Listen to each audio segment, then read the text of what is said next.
कळवा मुंब्र्यात खर्च झालेल्या निधीचे ऑडिट करा, आव्हाड. कळवा मुंब्रा आणि दिवा प्रभाग समिती अंतर्गत राज्य शासनाकडून आलेल्या विकास कामांच्या निधीच्या विनियोगात अपहार झाल्याचा आरोप शरद पवार गटाचे आमदार जितेंद्र आव्हाड यांनी सोमवारी केला.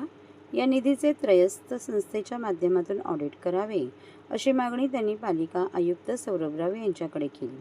2 वर्षात खासदार डॉक्टर श्रीकांत शिंदे यांनी आव्हाड यांच्या विधानसभा मतदारसंघात निधी आणला होता. याच कामाचे ऑडिट करण्याची मागणी आव्हाड यांनी केल्याने राजकीय संघर्ष होणार असल्याची चिन्हे आहेत. सोमवारी विविध समस्यांबाबत आयुक्तांची भेट घेतल्याचे आव्हाड यांनी सांगितले. खूप दिवसात नगरसेवकांना भेटायची इच्छा होती. त्यांच्या वॉर्डमधील छोटी छोटी कामे मार्गी लावावी म्हणून आयुक्तांची भेट घेतल्याचे ते म्हणाले. गेल्या 3 वर्षात एकाच रस्त्याचे 2दा बांधकाम आदींची चौकशी करावी अशी मागणी त्यांनी केली.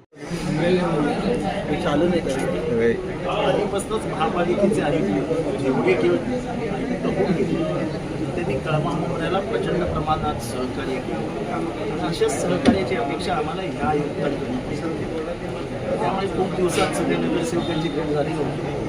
त्या सगळ्या नगरसेवकांना भेटायची इच्छा होती. त्यांच्या वार्डातली छोटी छोटी कामं होती ती मार्गी लागावी. तर कुठेतरी निधी मिळत नाही असं देखील आता समजलं. त्यामुळे तुमचे जवळचे नगरसेवक ते आता शिंदे गटात गेलेले, अजितदादा गटात गेलेले महायुतीमध्ये. ते ठीक आहे, तो पैशाचा जुगार खेळणारे लोक आहेत. सत्तेच्या राजकारणात सध्या महाराष्ट्रात पैशाचा जुगार खेळला जातो.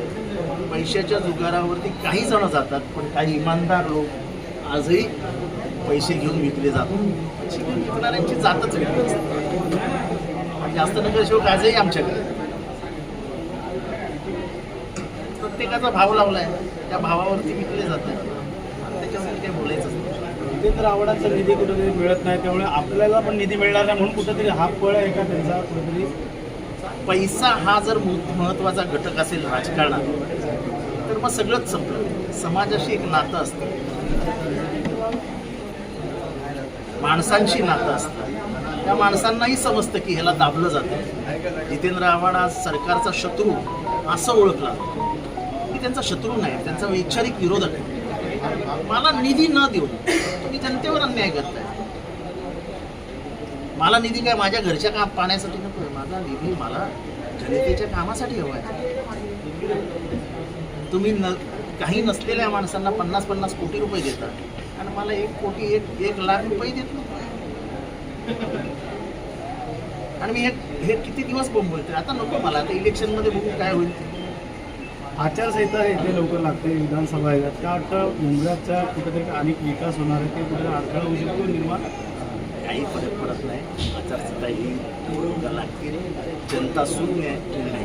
सर, अनेक वेळा पाहिलं जातं कळवा मुंब्रामध्ये जी काही कामं तुमच्या माध्यमातून जर त्याच्यावरती राजकीय म्हणजे हस्तक्षेप केला जातो. अशाच प्रकारचं 50 कोटी समोरच्या व्यक्तींना दिलेले, तुम्ही केलेल्या कामांवरती ते सुद्धा दावा करू शकतो. दावा बिवा करत नाही. जनतेला माहिती कोण काम करतं. काय अधिक बोलण्याचं काय नाही. आणि श्रेयवादाची लढाई बऱ्याच छे ज्याला श्रेय घ्यायचं मुंब्र्यातल्या कामाचं त्याला घेऊ द्यावं. मुंब्र्याच्या जनतेला माहिती आहे काम कोण करतं. तर चौपाटीचं काम आहे, चांगल्या पद्धतीचं काम केलं गेलेलं आहे. कधीपर्यंत ते त्यानं बदनाम झालं. ज्या पद्धतीने हल्ला झाला, पोलीस काय करत होते. तुम्ही पत्रकारांनी मला सांगितलं का आम्ही पोलिसांना सांगत होतो काहीतरी घडेल, बघा काहीतरी घडेल.